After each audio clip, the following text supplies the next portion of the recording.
यसमा अन्योलता छ। धनुषा 3 किन आज म जवाफ दिन चाहन्छु।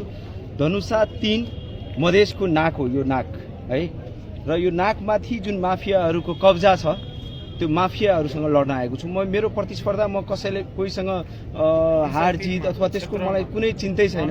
म मेरो उम्मेदवारी यतिको लागि दिइरहेको छु कि जनकपुरको जनताले हरेक चोटि आश गर्छन्, हरेक नेताहरूमाथि आश गर्छन् र नेताहरूले हरेक चोटि के काम गर्छन् त्यसको बारेमा व्याख्या गर्दिने।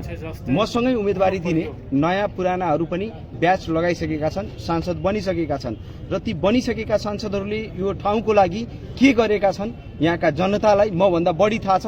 तपाईहरु सञ्चारकर्मीहरूलाई मभन्दा बढी थाहा छ। एउटा घटना भन्दैछु। म अहिले उम्मेदवारी दिन गइरहेको थिएँ म स्वतन्त्र रूपमा। एमआर आउनु प्लिज, मेरो म उहाँलाई चिन्दिनँ, उहाँको नाम थाहा छैन मलाई।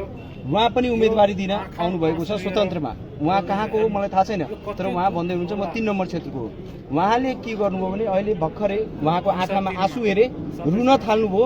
माथिको कुरा गरेको छु, यहाँ तल बडाङमा पनि उहाँ रुन थाल्नुभयो र भन्नुभयो दिवाकरजी मैले थाहा पाएँ उम्मेदवारी तपाईँ दिँदै हुनुहुन्छ भने म मेरो उम्मेदवारी फिर्ता लिएँ, म मेरो उम्मेदवारी दिँदै। उहाँको छोरा पनि आउनु भएको छ, उहाँको छोरा पनि हुनुहुन्छ र उहाँ बुवा हुनुहुन्छ। अनि उहाँले के भन्नुभयो भने मैले थाहा पाएँ तपाईँ उम्मेदवार बन्दै हुनुहुन्छ, म मेरो उम्मेदवारी पनि दिइनँ। उहाँले आफ्नो उम्मेदवारी फिर्ता लिनुभएको छ। र माला लिएर यी हेर्नुहोस् के का लागि यो माला कनि बेचिदियो कति किलो।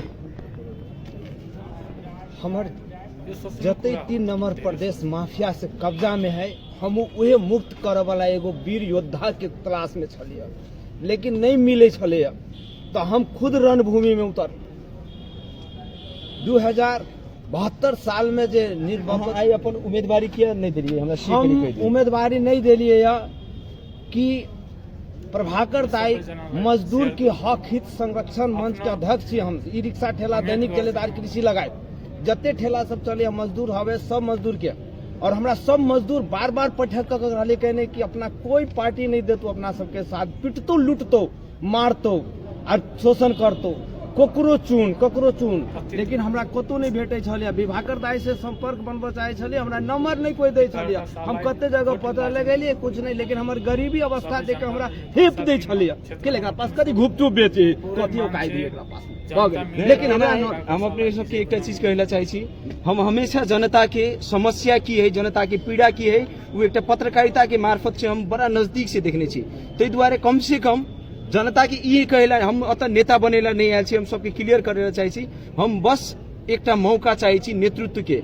एक बेर सबके यहाँ सब जनकपुरवासी ई देश ई मधेश सबके एक बेर ट्राई करलके, सब पर विश्वास करलके।